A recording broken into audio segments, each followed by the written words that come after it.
You see a pin over there? Hmm? You see a pin over there? Here, you can have this one.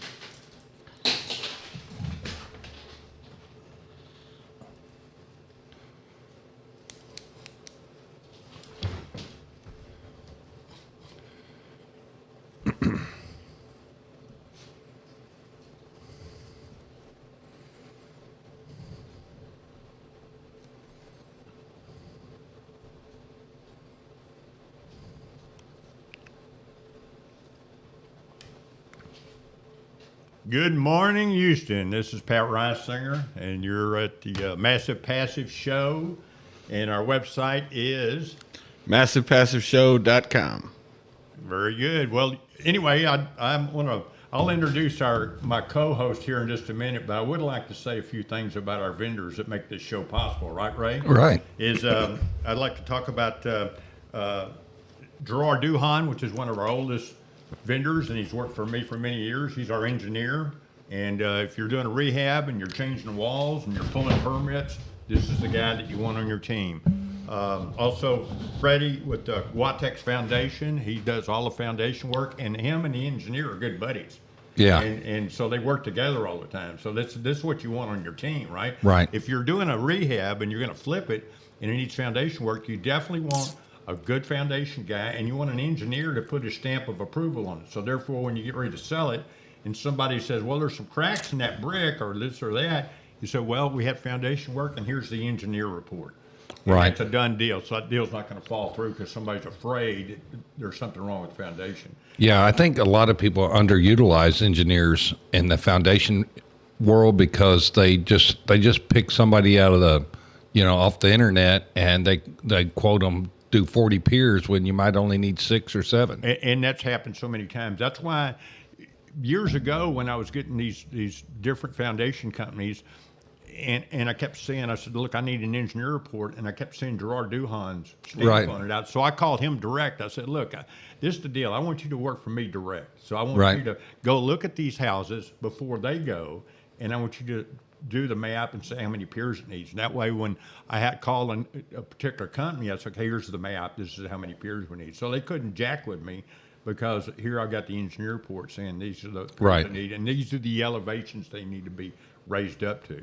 So Yeah, and if you're a flipper, having that engineer's reports are very valuable too, because you can include that when you go to sell the property and then show the people what was done, how it was done, and if they get a foundation guy to come out later or engineer, now they got to go argue with somebody that's licensed and got a stamp, and they're much more persuasive than you or I will be. Engineers don't lie because Right. they don't want to lose that. That's a gravy train to have Right. that stamp, right? Right. So anyway, that's what I do, and that's what good flippers do. I started that program about 12, 13 years ago because no one did it. Right. And now you can, I've heard people talk like from Oklahoma, be down here talking at the old Rich Club, and they just go, oh, yeah, I get an engineer report. And I go, I wonder where they got that idea. Right. Right. So, because I got stung a few times.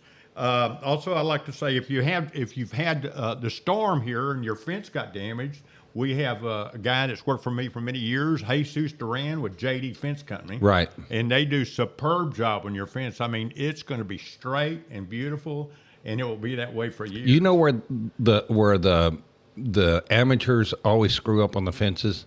It's in the gates. Oh, yeah, the gate. Oh, he makes his own gates. Yeah, right. And they're all put together with bolts and screws and nuts. Right, and they're structured properly so that they don't lean after a month or 2 months. So they Absolutely. stay. Well, my gates at my house, I mean, he's done my gates, and Right. they're just like they're brand new. Right.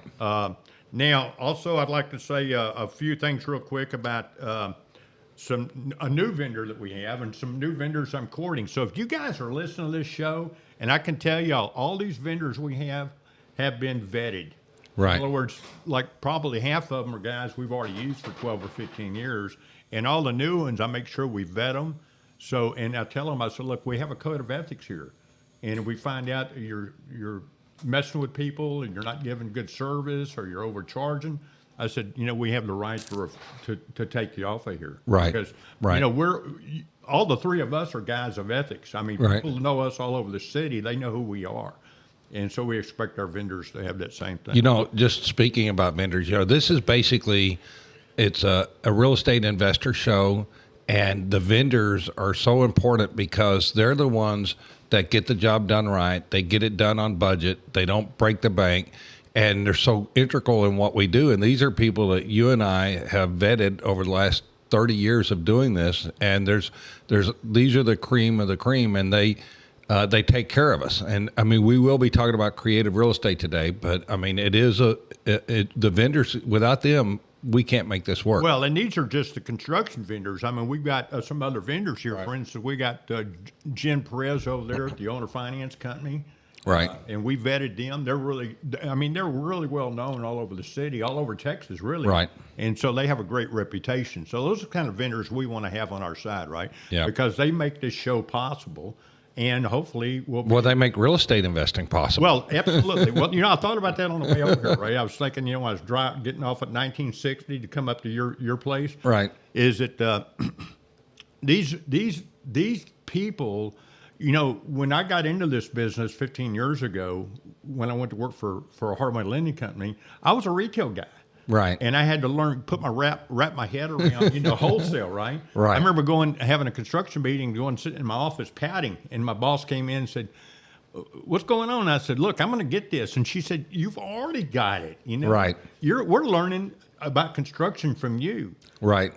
What you have to wrap your head around now is we buy wholesale, we repair wholesale, and we sell retail. That's how we make our money. And this kind of goes for anybody that's in this business. Like if you're a tradesman or something, there's going to always be peaks and valleys in our business. And in the peaks, it's like, why do I need to continue to build my database, or why do I continue to need to build my clients? And it's because there's also the valleys. And 1/3 of all residential properties generally across the United States is owned by an investor, and 100% of all commercial properties owned by an investor. So you have to learn how to work with investors. You have to learn what they need.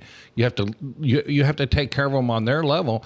And those guys will pay. They'll pay for your staff. They'll pay for your office. It may not be the highest profit dollar you're going to make. And I even wonder if that's not the case because, people turn our invoices in, we send it, we don't talk to them, we don't have there's not long conversations with them. They just, here's the job, go do it. Well, you and I have been doing this a long time, so we know the value of a good contractor where it gets done right the first time. If you're borrowing money, you need to get it done fast, right? Right. I mean, even if it's going to be a rental, I mean, you want to move into your long-term loan. You don't want to be, on that hard money loan. So if you get it done and have the house appraised and then you move into your long-term loan, it's all about time and money, right? Right. So a lot of times, you think, well, this guy's a little higher. Yeah, but he's a lot faster and he's going to get it done right the first time. And the cool thing about these guys is that a lot of them that really haven't been in the investor market and they get introduced to it, like for instance, my electrician, he's going, "Man, the best thing ever happened was when I met you now and start working for you because you're giving me all these deals." Right. And these clients are like telling other people. There's several things. One, they get in, they get out, they probably have the stuff on their truck. And then because they know what the code is, you're much less likely for your house to burn down, and who knows what will happen, or your flooring will get flooded out. I mean, they see a problem, they fix it right. Right. A leaking angle stop can cost you $5,000, $10,000. Oh, yeah. And I tell you what, if you're doing this rehab work, first thing I do when I buy a house, start working on it, I change out all the stops underneath the sinks and all that because they're old, and that's where the problem's at. Yeah. And you can, like Ray said, you can lose a whole floor and a whole house over the weekend, come back, and you got $5,000 or $6,000 damage to your house. So anyway, I'm going to open up the show everybody was to my left. Now we changed up our format, and I'm sitting. Well, in I told center. you why we did that. Well, yeah, so y'all could nudge me. Either James or I can punch you. You can not nudge. We're into punching. Yeah. He said, "Well, if Pat goes down a rabbit hole, we can shut him up." So to my right is James Haney. How you doing this morning, James? Doing absolutely wonderful. Well, you look wonderful. Thank you. Yeah, and to my left is F.A. Grande. F.A. Grande, which is the head honcho is Ray Sasser, and Ray's got knowledge beyond knowledge. So you're gonna hear some great information this morning. It's gonna be a great show, and be sure and tell your friends about us. Right. Yeah. So I'm gonna turn it over to you guys, and y'all rock and roll. Okay, James. So what's up Well, for great. today? We got a jam-packed show just like we do every week. We're going to continue our theme of this month, which is subject to and creative finance, which we actually do have a webinar this afternoon. It starts at 2:00. It's not too late to register, but got to get in there now. Is that Go to free? MassivePassiveShow.com, and it's right there. It'll be on the front page, MassivePassiveShow.com. Today's webinar is free. It's free training. You don't want to miss it, but get pre-registered. We're going to go into some of the details of how subject to and creative financing works. And then we have, as Pat mentioned a few minutes ago, we have Clint. He's a our mortgage person that he's going to be calling in around 9:30 as well. Right. Yeah, that's really important too. Right now, there's a huge transfer of wealth, and a lot of that's coming because of the low cost of money. And if you pay attention out there, just drive around and look at how many lots are being cleared off. Look at cranes being moved around. Look at construction trucks doing their things. And people now are saying, you know what, at this cost of money, basically they get short-term money like construction money. It's a little bit higher, maybe 5 to 6%. And then people like Clint get them into their final financing that's going to be at 3 or 4%. Right. Max, you know? And all of a sudden, deals that were marginal or deals that you couldn't do were all of a sudden very doable. And what's funny is it's like a seesaw, because now as the demand for those properties are going through the roof, what's happening is the people that have that 2 acres, 4 acres, it's like, okay, now that value is worth a lot more because the financing is so available and it's such cheap money. Ray, we saw this about 2 years ago. The hard money lenders actually came down on their interest rate because there's so much cheap money out there. Right. They had to compete. Supply and demand. They had to compete with all the guys that had money that were dumping in our system. Right. And people like places like Wall Street are opening up their money. They're understanding what a hard money loan is. And there's so much. Words don't mean what they meant 3 or 4 years ago. Like somebody says, I'm a private lender. I can get you all these trade lines and all that. And it's like, well, why are you a private lender? That's not a private lender, but the money is so available that if you're a private lender, it's hard to compete. And 5 years ago, 6 years ago, private lender rates were 12, 14, 16, 18%. And now if you're out there with that product, you're out of business. 5 or 6%, some of them. Yeah. Yeah. So I do have a question for you, but I do want, we're going to talk a couple of minutes after I ask this question. We are going to talk a couple of minutes about, I think is a pretty interesting topic that a lot of people like to hear about, is junky houses and dealing with the trash part of it. Oh, yeah. Oh, yeah. Nobody likes it. Nobody. They might want to hear about it, but nobody wants to deal with it. Well, I'll tell you one thing. I've gotten a few good staging items every now and then out of them. Well, a lot of people that like light right there came out of there. My house is full of stuff. A photographer decided to leave all of his old equipment, and I thought, oh, this is pretty nice. Yeah, I've got some bullhorns out there in my yard from. Well, one of the things that I was meaning by that was the phenomenon that's going on right now that everybody wants to get in and flip houses because they like to see the transformation from a junky, crappy house Right. into just a nice looking Well, we call gym. that ugly or tired. Yeah. It's it's very rewarding to take a house that has been deserted and left alone for 5 or 7 years and all kinds of bad things happening in it or to it, and then to take that house and then update it and just make it modern. There's nothing.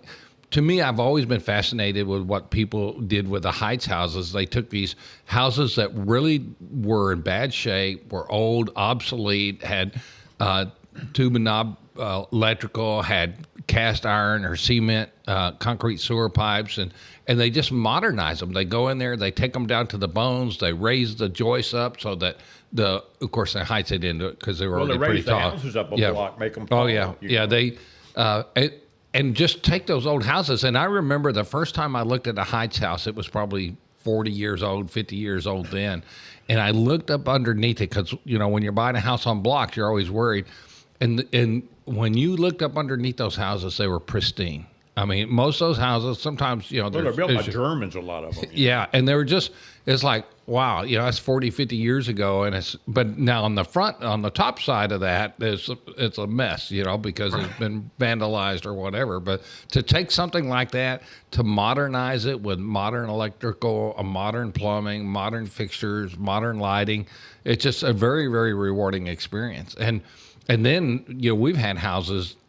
We've been doing this 38 years. It's neat to meet people 25 years after they bought your house, and they tell you how their life revolved around that house, and they grew their family up in that house. Well, just like my house, you've been in my house. It's almost 100 years old, right? Is it really? Well, it's close to it. It was moved. It doesn't even look like it. My great grandfather moved it there. I bought it. It's in the family. I had to buy it from. I want to tell you something. If you buy a house from a family member, the IRS scrutinize you very carefully because they think something shady's going on with that deal, right? Right. So we had the house appraised, and I paid my mother like $10,000 more than the appraisal, so we could close the deal because they really scrutinize you really tightly. Wow. And but anyway, that house is really old. But people that come in it because of the original floors and all that, they go, "This is such a beautiful house." And I think what they do, those bungalows remind you of your childhood. Because a lot of people grew up in houses like that. Right. So. All right, I'm going to jump in and interrupt because we do have our first caller, Larry. Is Larry on the line now? Well, let's get him I'm on. We'll right talk here. to him a few minutes. Hey, Larry, how you doing? I'm doing pretty good. How are you? Not bad. Anyway, we wanted to have you on the line for a few minutes since you're a new vendor. And the cool thing is Larry actually texted me and asked me how he become a vendor on my show. And I vetted you pretty good, didn't I, Larry? I believe you did. You checked me out. Yeah, I checked you out pretty good. And I love your website. I love your card, the things that you do. Tell us real quick about what kind of tree service you offer. Well, our first focus is to keep a tree alive and healthy. People might want a tree cut down. If I can find a reason not to cut it down, I'll give them that reason. Doesn't mean I'm not going to cut it down. I just like to give them options. Well, and you're insured too, right, Larry? Oh, yeah, I'm insured for $2 million general liability, and my crew is insured for medical and life insurance. Well, I may have you come over and drop a tree on my house. Well, we've never filed a claim after 16 years. One of the questions I always ask contractors is like, and I use this line, I'll say like, whether it's a roofer or a plumber, I'll just say like, how many trees have you cut down? And the answer to that better be in the hundreds and better even in the thousands, because tree business is dangerous business. If that guy gets on your property and he's not insured, it could be a financial ruin for the homeowner. Well, that's why I like a professional tree company like yours, Larry. When you contacted me and I talked to you, I knew that you were the right guy. And I have a tree guy I'd used for years, and he kind of chickened out. He didn't want to be on the show for some reason. And you called me, wanted to be on it, and I said, this is the kind of vendor we want, okay? Right. And the other thing is, when you leave a job, you make sure all the chips and everything are picked up, right, if you have to take a tree down, right? Hey, Yeah, I got a tree question. Go ahead, Greg. We're famous for our cleanup. We take extra care. Well, that is very important when you're getting a tree cut down in your yard, you know? Hey, Yes, it is. Yeah, my tree question, and I don't want to just spring this on you, but I'm really thinking about it. I got 2 really tall palm trees, and I think I don't see any green out of them now. Are they pretty much goners? They're goners. Yeah, the freeze did in most of them, not all of them. We were able to save a lot of them, actually, that were all brown, because the freeze invited a fungus into all of the palm trees. And if we could treat the fungus with a fungicide at the very top, right into the heart of the palm, and we did that within about 3 months after the freeze, or 2 months after the freeze, maybe a little bit after that, but we were able to bring them back. But now, if they're all brown now and they haven't been treated for that fungus, they probably are goners. Well, that's really good to know. Wait, he said probably. He didn't say they're goners. I haven't given up. They're like 40 feet tall. Well, I lost two queen annes, and the reason I know I lost them is because the tops rotted out and fell on my fence and busted my fence up. I had to get my sawzall out and start cutting those things down. Well, let me say this about the palm trees. There's been a new tournament created after the freeze. It's called the zombie tree. And that refers to the fact that a lot of these trees, especially citrus and some blueberry, Japanese blueberry, and also the palms especially, they may show up green, even though ones we think we've saved. But for about another year, a lot of those tall palms are going to start breaking in half, even though they've got green. So you got to make sure, keep an eye on it. The freeze and the fungus combined, they've created some weak spots, and it's usually right around the middle of the trunk. And then I've seen a number of them that just break right in half. Well, we're definitely going to have him at our next event, right? October the 9th. Yeah, it's going to be October the 9th, and it's going to be at Transact Title over off of 610. Well, you'll be getting that information, and Hal promised me that the next day or by Monday, all your information is going to be on the website, and you can get all of our vendors on our website, right? Yes, and the website is massivepassiveshow.com. Well, hey, Larry, welcome aboard, and we're going to drive as much business as we can to you and make sure that you're on our Facebook pages and come to all of our events. Okay, buddy? Make sure you get to say his name one more time. Yeah, this is Larry. Is it Moak? No, it's Larry Moak, like an oak tree with an M in front of it, and it's the LoneStarTreeZar.com. Yeah, the tree. That's what I like. LoneStarTreeZar.com. Yeah, Lone Star Tree Czar. Yeah, I love that, man. That's a great name. There's a lot of tree guys in Houston, but there's only one tree czar. I love it. And you're also, weren't you a screaming chicken? Yes, I was a screaming eagle. I flew helicopters for the 101st Airborne Division. Yeah, I saw that. I'm a combat engineer, so thank you for your service, Larry. Well, thank you. I want to throw one more quick thing in there. Me and Larry were actually talking on the phone the other day as well. And one of the things that he also does is after a storm or a hurricane comes through, him and his crew, they go and they help with the cleanup. And I just want to, give you thanks for that. Because I mean, that just hits home personally for me because I've been a part of some things like that in the past. If you live in Houston, we all have. Yeah. Well, it's great having you on board, Larry, and we're going to talk to you many more times, I'm sure. Oh, thank you. I look forward to it. Yeah. Thank have you, a great guys. weekend. You too. Bye. Bye. So we got just a couple more minutes, and then I believe Clint is going to be calling in. So let's finish up and talk just a little bit more about the junkie houses and everything before we get into the money and creative part of things. I did have a question, but I'm going to ask that later on in the show. But let's get into the trashy part of houses. Well, trash has become a multi-billion-dollar business for good reason because it's hard to get rid of trash. Nobody wants it. The city doesn't want to deal with it. Your neighborhoods don't want to deal with it. And then you've got neighborhood protection type forces going around all the time, HOAs. And so, trash is pretty much unacceptable and nobody wants to deal with it. So it's a hard problem. And if you're an investor and you're buying property that has a lot of trash, and oftentimes they do. I mean, we bought a hoarder house. It's 1,200 square feet, and we used 4 40-yard roll-off containers filling it up. You couldn't even walk in that house. You had to literally reading my had to mind use again. 3 and 4 on different houses. You're reading my mind again, Ray, because I was going to bring that house up. Because I remember that house. I was helping you manage rehabs back then, a few years ago. And that house, literally, that house made me sick. Yeah. Put me in bed for about 4 or 5 days. Did you contact a lawyer? I thought about it, but it was Ray, so I let it slide. Well, we've had several hoarder houses over the years, and even if it's not a hoarder house, it doesn't take much to spend a lot of money. And if it's a 30-yard roll-off container, and the big garbage things you see sometimes in driveways and commercial sites, they're not dumpsters, they're roll-off containers. And the typical sizes are like 12, 20, 30, and 40. You can overload a 40 real easy. Yeah. But like a 30, the way I figured it, every 30-yard container is a $1,000 bill. Yeah, That's to about fill what it it up, yeah. right to fill it up with the labor and the cost of the container. roller. The cost of the roll-off. Well, And the first thing you learn on those houses, Ray, is don't open the refrigerator, right? Oh my God! You can open it, but it's got to be outside in the front yard with a water hose and walk away from it. Yeah, it can mess up a house. We got some stories. Yeah, the show's not long enough for our stories. But we gotta actually cut that short because I literally said a couple of minutes, and Clint is on the phone. Great. Hey, Clint, are you there? I'm here. Good morning. You know, Clint, I've known Clint. How long have I known you now? About 13, 14 years?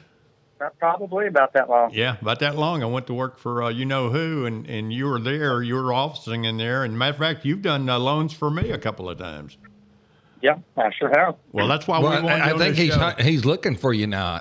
He's hunting you down Well, to I'll get tell you, paid back. the last time he did a cash out for me, my house is worth a lot more than what I paid for it, and I needed some money to pay off some debt. You cheated your mom out of money? No, that was a lot. No, that was not. No. Matter of fact, my mother was poor and I didn't get anything. But anyway, Clint, the reason we wanted you on here, we're doing creative financing, and I know that you know a lot more than just mortgages, and that's why we wanted to have you on here. So I'm gonna turn you over to Ray and James. Okay, I'm ready for you.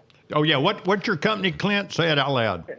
So we're Integrity Mortgage Group, and what we focus on, or our primary, is long-term. You know, for investors, rental properties, holding into long-term. We do the conforming, which means you do need to prove income and have decent credit. Yeah, but what are the rates that people can get, like on their rental properties?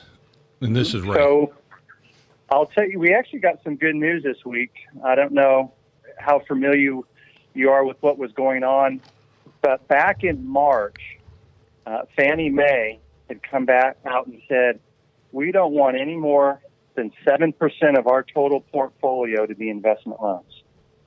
Wow. And so what happened is kind of the lenders artificially raised the rates to try and slow down the investment portfolio, because currently we were at 12%. They were trying to figure out a way to basically slow down the investment loans. They were kind of blaming us for low inventory. They're saying investors are buying up the stuff, so we need to put the brakes on these loans. But Tuesday, they got rid of that rule. They did away with it, and that's no longer, and we're back to normal. So back to your original question, what are rates? You know, right now, if you can qualify, 3.5 to 3.625 on a 30-year fixed rate. Do they? What is a good indicator of like where rates are going to go? Is it the 10-year T-bill, or how do we know what's going to happen with rates? Well, in the daily, you just look at the 10-year Treasury note. That's kind of what investment rates, or just mortgage rates in general, that's what they follow. You know, long term, you know, once again, it's anybody's guess where rates will be going. But, you know, on the day-to-day basis, just you watch the 10-year Treasury and you'll know what rates are doing. But it's been, I'll say, for the last good while, the last 4, 5, 6 months, the rates have been pretty flat. There hasn't been a whole lot of movement up or down. Clint, could you explain a little bit so people understand what this is? Because if they don't know about this, they could possibly get in trouble if they're flipping. Can you talk a little bit about what the anti-flipping rules are and how that shows itself? Well, and what anti-flipping rules? You know, in other words, like if you buy property and then you put it back on the market and you sell it real quick, there's certain limitations as far as how long you have to season it. Yeah, but before they can get the financing. All right. Well, there's two. You know, if you're going to hold it, let's say hold it as a rental property. If that's your goal, is to, and generally, a lot of the loans that we do, investors have found a home in bad condition. They use some type of short-term vehicle to acquire the property, fix it up, and then I step in and will get you out of that short-term loan and into a long-term loan at a low rate. And there is, on that product right there, as quickly as you can fix up the home, I can get you out of it. There is no rule that says you have to wait a certain amount of time. Now, if you purchase the property cash, and use your own money to fix it up, and now you want to get your money back and use appraised value, you have to wait 6 months. So sometimes, even though investors have their own money, they find it in their best interest still to go get short-term financing so they can get into the long-term quicker. Well, I didn't know that. Yeah, is that on a bank financing, or is that FHA or VA that they have to hold that long, Clint? So, well, FHA will, as far investment loans, they won't do anything investment, nor will VA. Okay. But if you're selling let's say you're not going to hold it as a rental, you bought a property, you fixed it up, and you now want to sell that property, you have to own it 90 days before you can sell it to somebody getting an FHA loan. Now, that's what they call seizing the loan, right? Uh-huh. So, yeah, if you're going to, and I see it a lot, investors, I feel that they know that, but sure enough, I'll see a contract come in, and I see they've owned the property 45, 60 days, and their buyer's trying to get an FHA, and it stops it. You cannot do anything till you've owned that home 90 days.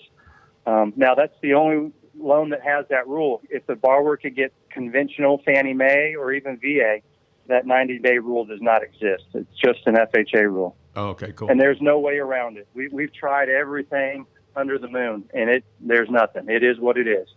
So just so that I understand correctly, and so that our newer investors, that means you can't even accept a contract before 90 days? It has to be on day 91? It does. And here's where you cannot sign a contract. Now, here's what we've had investors do. They'll sign a contract just to get the buyer under contract, and then on the 91st day, terminate that contract and rewrite another one. But as far as us, with the loan, what prevents us from doing really much on the front end is as soon as we get a loan application and we disclose it, if it's an FHA loan, we need to pull an FHA case number. And if I pull that case number before you've owned it 91 days, we're stuck. I'd have to, you can't do it. So, yeah, you can sign a contract, but then you'll have to terminate it and re-sign it after the 91st day.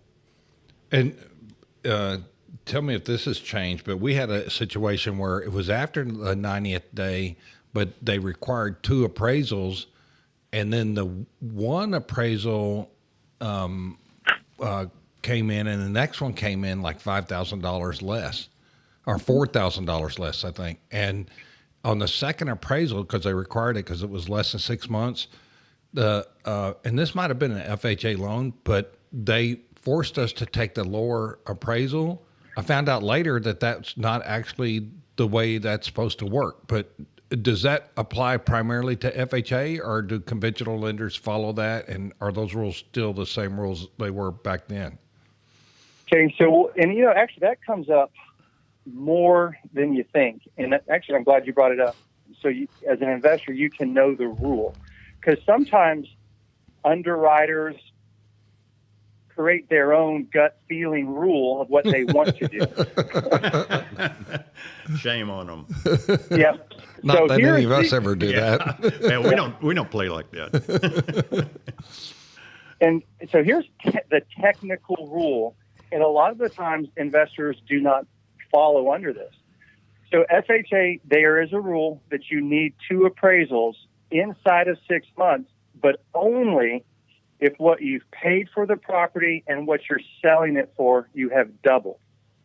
So, simple example, if you paid $100,000 for the property and you're selling it for $201,000, well, you've doubled it, and yes, you have to have that second appraisal if you're inside the 6 months. But far more the majority of the times, I see someone paid $100,000 and they're selling it for $190,000. You don't need a second appraisal. But That's I have good to seen know. Yeah. multiple underwriters and multiple times that the underwriters ask for a second appraisal. And if they are, you now know the rule, you need to push back because that's just their gut, or they don't know. Sometimes underwriters, they're not used to seeing this. They're like, whoa, they're selling it for a lot more and they haven't owned it very long. We better get that second appraisal. And then, yes, if there are 2 appraisals, they go with the lower of the 2. They're not going to go with the higher. Clint, if someone knows that they're going to have to move to a long-term loan, wouldn't it be good for them to come to you first and make sure they're pre-qualified before they get that hard money loan? Yes, and that's what we, exactly. And some of the hard money companies we work with and if they know the borrower is going to be getting a long-term loan, they have them come to me to begin with to make sure that they can get out of that hard money loan. So for sure, before you get into your short-term loan, and if your solution is to hold it, you definitely want to get pre-approved before you buy the property. So you've got your exit strategy to get out of that short-term loan. Yeah, and the things we're talking about is new investors need to learn this pretty right fast, right? Because especially they get in a lot of trouble. I mean, we're all about massive passive, which means buy and hold, not have to flip. And if you don't talk to Clint, then you're going to end up flipping things that you might not want to flip. That's why, when we started this, I got Clint as one of our vendors right away, because your knowledge, Clint, is just like huge, because you've been working with investors now for probably almost your entire time you've been in the mortgage business, right? Yeah, for the most part, yeah. So 01, 02, I've been working heavily with investors, and I guess for the new ones, I mean, I'd go down to that Rich Club every Saturday when that was a big event since 01, and networking and meeting with investors. So, we've worked with them in all kinds of different capacities, whether, helping their buyers get approved for homes they're selling or getting them into the long-term loans so they can hold them. Well, I know you're busy, but we're going to have to start getting you to come to our events too, because we're building a new RIA here in Houston, and we're starting to get a lot of people interested. Yeah, we got a good attendance last month. And I think everybody post-COVID just don't want to get out and meet, but there's something about being around other people. It builds that energy and enthusiasm, and the networking is so powerful just like you got Clint right there, and then you say, well, hey, I got this very specific problem. What's the best strategy to deal with? That was our third Saturday in the 3 months, and like our room was almost full. Yeah, which was a pretty good deal. And that's going to be just so you guys know on the second Saturday of every month. And again, it's going to be on 610, the opposite side of the Galleria, and that could be found. That information is on MassivePassiveShow.com. Yeah, you know where Transact Title is, right, Clint? You know where that building is? Not offhand, no. It's where the old Rich Club was meeting there for a couple years. Right? Yeah. It's 1001 West Loop South. Yeah. Hey, Clint, let me ask you a question. It's good to know that you're a survivor of 2007, because a lot of lenders weren't survivors. Can you kind of share with us what happened with appraisals after 2000, after the crash, what the difference was between then and now? Yep. Okay. That's probably the long-lasting biggest, effect of the 07-08 meltdown. But I think the government kind of came out and blamed it, I think, on two specific things. One, back in before 08 and 07, there was a loan that was called a stated loan, which means you didn't have to prove your income at all. And as long as you had good credit, we were giving you a loan. I guess they decided that was not a good thing, because the majority of the loans that defaulted were stated loans. So that loan has disappeared. You've got to prove income to prove you can repay it. Just writing on a sheet of paper, this is what I make, that doesn't work anymore. But it did work then. They called those liar loans. People were buying houses on like a 560, 580 credit score back then? Mm-hmm. Yeah. I mean, if you read on, there's multiple stories of, just random people going into a new subdivision and buying 5 or 6 homes. Yeah. And have never been an investor, had no clue what they were doing, but banks were giving them loans. Mm-hmm. So they were in those high rises in Miami, where Miami had one time had the largest foreclosure rate of any city in the country, and they were going into these high rises and buying it for unit for 150, and then 2 months later, 3 months later, selling it for 200, and then 250, and then 300. Oh, yeah, if you had a credit card with a big limit, you could go to an auction to buy 5 houses. So anyway, so share with us a little bit about what happened with appraisals, because I think a lot of people don't realize what happened. So the other thing that I guess the government came out and really cracked down and they blamed is before '08, I had appraisers that what I would almost consider on my team. You know, meaning I call them up, I order the appraisal, and the appraiser said that they felt that we were influencing the decision of what the home would appraise for, because if they didn't, then we just wouldn't use them anymore. So appraisers, in a sense, were blaming the lenders, saying, hey, they were putting pressure on us to get these values that really weren't there. And if we didn't get the values, that we would stop using them as appraisers and use someone else that would give us the value. So, we had appraisers that were friends of ours, and we would say, hey, this is the value we're trying to get. And they would feel that they were pressured to get that value. So what's changed is we can have no communication with an appraiser. If I were to call up an appraiser and talk value, technically we could lose our license. Oh, wow. I didn't know that. It's that serious. So very rarely do I talk to an appraiser anymore. If there's a dispute with value, it very rarely goes anywhere, but there's a middle person that I have to go through. I can never call up the appraiser and say, this is garbage. How did you come up with this value? You don't know what you're doing. I cannot have that phone call. And even in the past, let's say I got an appraisal and I didn't like it, I could throw it out and just order another one. Can't do that either. Once the appraisal's in, it is what it is. Even if we think, gosh, this appraiser's a jerk and gosh, he's wrong, we're stuck. So is that basically a record that's in a database that all the other appraisers can look at? Well, FHA, there is a database, but conventional, there is no database. So as a borrower, if you said, I still don't like this value, there's nothing I can do as a company. My company, we're not going to say, okay, we're going to throw this out and order another one. The borrower could go to a different company and order a new appraisal, start the whole process over.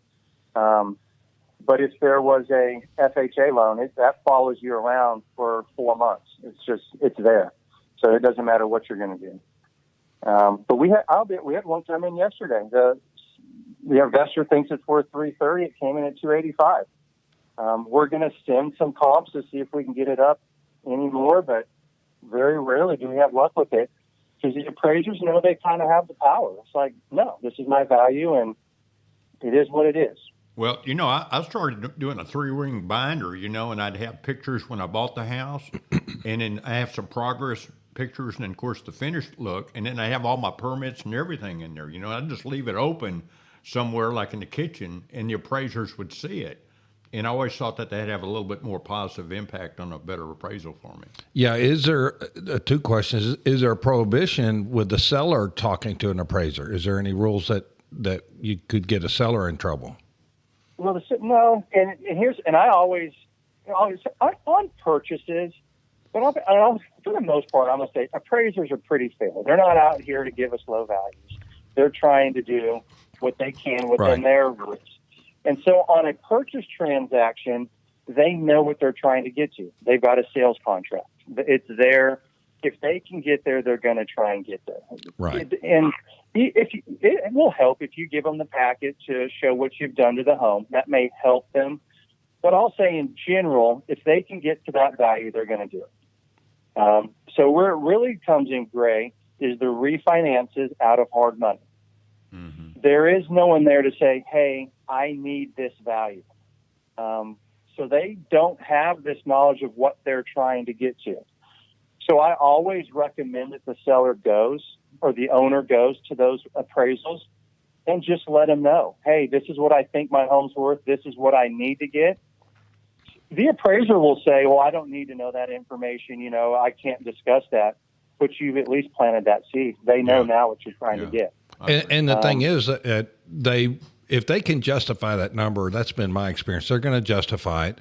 And and giving them a heads up, then it might mean that they're going to look a little bit harder to see if that justification. Mm-hmm. One of the things we're running into right now, and I think we're ready to wrap this up, but one of the things we're running into, values across the board are increasing 15 and 20% per year.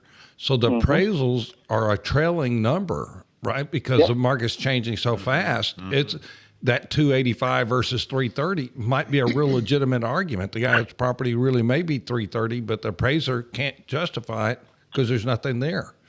Yeah, exactly. Yep. And it's a refinance. He's trying to refinance out of a short-term loan, and it's we're going to fight it a little, but it's hard. These appraisers don't change it much anymore. Once they're going to say, no, I've done my work, and I'm done. There has to be some really gross negligence on their part for them to change it. But it becomes, you can withdraw and go to another company and try and get a different value. But one thing, Clint, you kind of hit on it real briefly, but it's a big thing. Is appraisers have a lot of leadway in the condition value they give in their appraisal. So if your house is special and it's got all those extra things, you need to let that appraiser know, because he doesn't know. He might not know it has a brand new air conditioner or that you got radiant barrier for the roof, or some of these things that are not really obvious. Inline water heaters. Right. That's a big plus in a house. Yep. So any of those things, you need to point it out to push that value that you're trying to get. Well, Clint, that's exactly why I wanted you on board to be our vendor, because you're great. I mean, I can't say enough good things about you, Clint. And what's the name of your company again?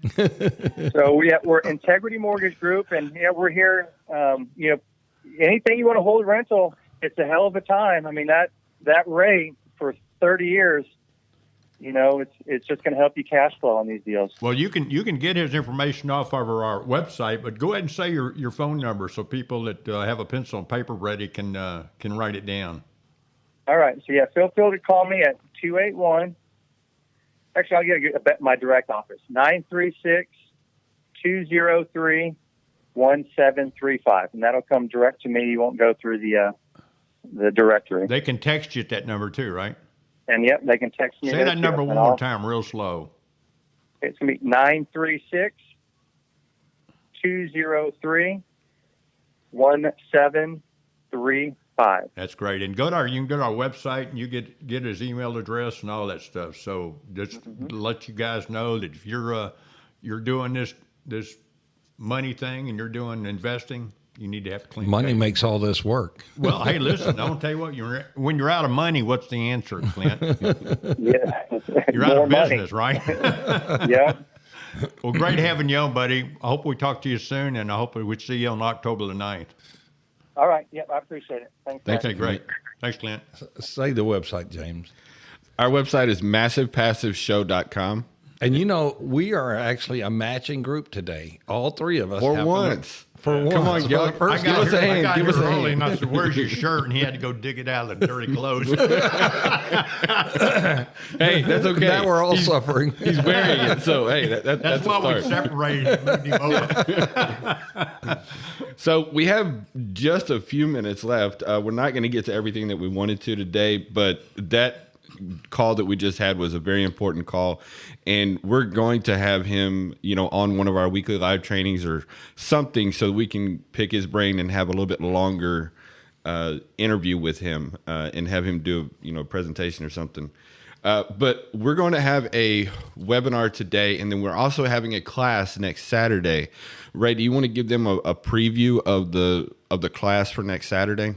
Yeah, it's going to be, I think it's 5 hours, right? Have we pretty much agreed to 5 hours? And a lot of those things kind of go over, but you can excuse yourself. But it's like we probably won't have a chance to talk a lot about questions until the end, because there's just so much material to cover, and it's really just about creative financing and how to get these deals, how to get control, and how to manage them. And basically, real estate investing boils down to getting good deals, controlling the money that's going in your pocket and out of your pocket, And, that's what Clint brings to the table. He's bringing super low interest rates to the table.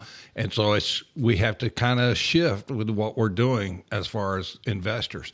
And so just understanding the money, it's really going to be 5 hours on understanding and how to make the money work in the deals. And we're going to talk about things like time value of money, where if you really understand the time value of money, we're probably going to start out like that, and it's probably going to take 45 minutes to go through it. But you really got to get a basic understanding of time value of money, because if you do, then you'll see why everything that follows that is super important. And then we'll be talking about creating basically how to create the financing and the subject to deals, how to put them, negotiate them, and put them together, and how to structure them.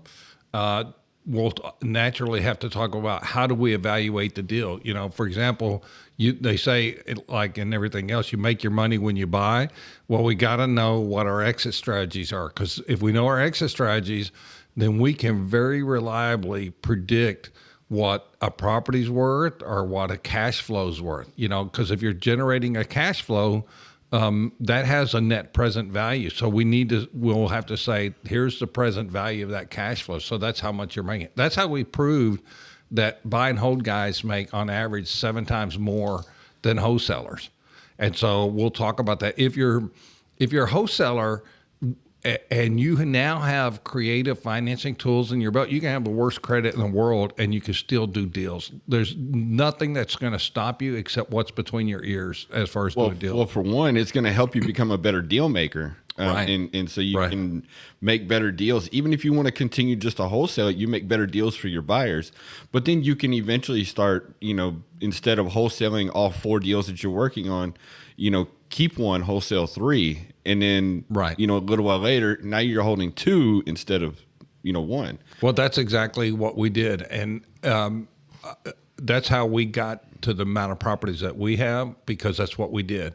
And ideally, at some point, you want to get to where you're trying to buy and hold everything. Mm-hmm. We have like students sometimes that come in and they have really good paying jobs, and it might not make sense for them to quit their job if they can still get the deals. Start getting the inventory, because when you have an income, you don't need those houses to be your income.